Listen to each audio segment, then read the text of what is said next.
ago. I've not heard about afterwards what happened. So now I'm going to introduce Stephanie. Stephanie and Daniel, Angel, Daniel. All right. Come on. Thank you. I talk a little quiet and have to take a lot of deep breaths, so you're going to have to bear with me. I'll try not to be as long-winded as my mother. But first, have you ever been in a room and felt like there was somebody in your, like people were in your head? Because that's how I feel now. Every single thing you have spoken about has hit home. Between me and Danny, we have 5 members in our family who are law enforcement. So this week has been scary for us, but it's good to feel like that fear's removed. That's been a burden.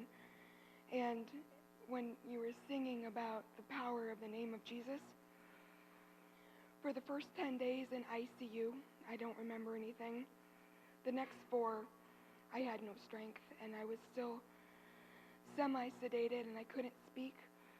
But the one thing I kept saying over and over, every time I felt depressed, every time it looked like there was no hope, the only thing I had strength to say was Jesus. And I must have said that name 1,000 times in 4 days to get me through. To give my full testimony, I've got to go back about 2 years. I broke my back at work and cracked vertebrae and a ruptured disc. I had surgery January 8th of 15. I contracted 3 different infections, Pseudomonas, MRSA, and staph in the wound, and was rehospitalized. It affected my heart, and they had to insert cups into it to pump antibiotics. It was about halfway through that they realized there was something else the matter, which is when Sonny and Gilbert came to pray with me. My white counts were off the chart. I was sick all the time. I had no strength. I was on the strongest type of antibiotics that they had, and nothing worked. They did a bone marrow aspiration because they were almost positive it was leukemia. And I have a history of cancer, and it runs in my family, so we were all pretty sure. And within a week of that, it turned around. The bone marrow aspiration, they couldn't get the results, so they wanted to do another one, and I just politely declined, and I was fine. I got off the antibiotics about 3 months later. They left the port in just in case. September 8th, so exactly 9 months after the initial surgery, they removed everything out of my body. They do your standard pre-op blood work, and guess what?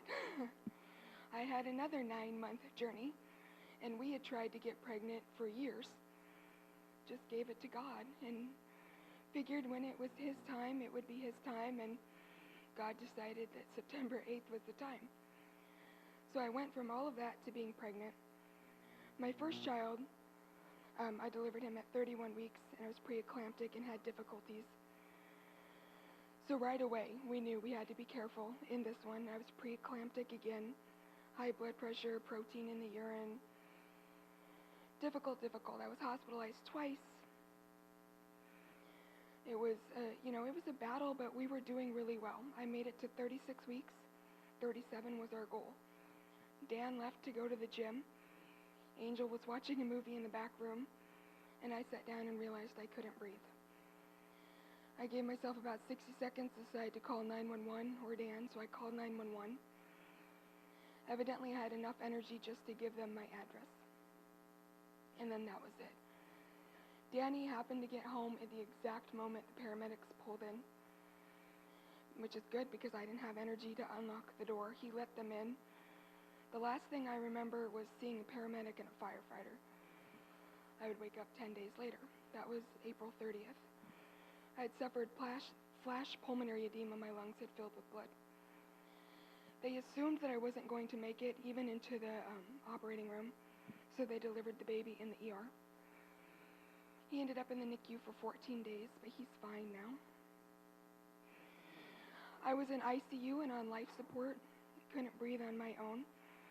They intubated me, and at some point I ripped it out myself which caused my throat to swell, and so they had to put a tracheotomy in. It was about day 14 when they released Danny from the NICU. My brother had happened to be in town at the exact same time. They'd had a horrible time trying to control my numbers. My blood sugar, my blood pressure, everything was out of control. They weren't going to let me see the baby because you're not supposed to have them in the ICU. At the exact time all this is happening, there's a woman named Sarah Huck who I had never met before. She had just been called on to pray for me, was praying to God that they would let me see my baby. Danny was in the waiting room begging the doctor to let me see my baby. And my brother was praying for the same thing, and so they agreed.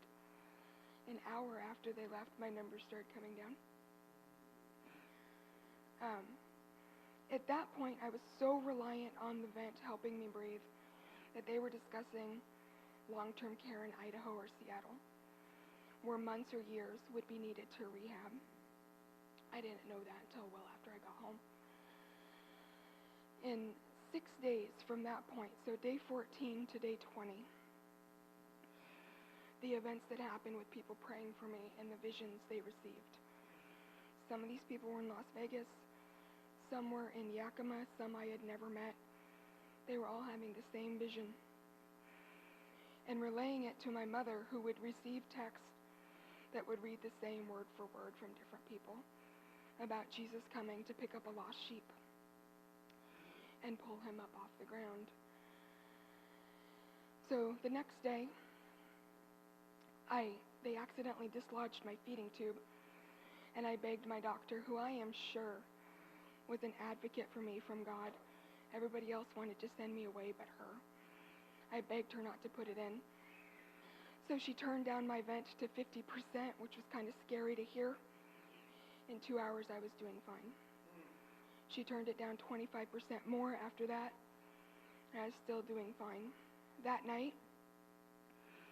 they removed the tubing to the vent, put a nasal cannula on, and I was on 5% oxygen at 1 liter, just enough to help me sleep. The next day, I sat up and ate solid food, and the day after that, I was walking down the hall. My doctors, who were there in the ER when I arrived, didn't believe the nurses. There was no medical explanation for why I was doing as well as I was. I don't need a medical explanation. It was Jesus.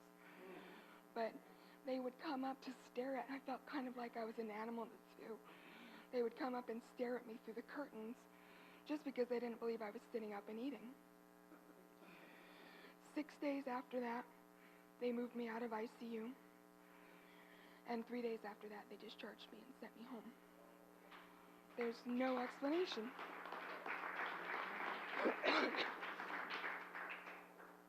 Through this whole thing, people who have seen visions or felt called to pray for specific things on specific days, people have asked me, did you feel Jesus? What was your, what role did you play?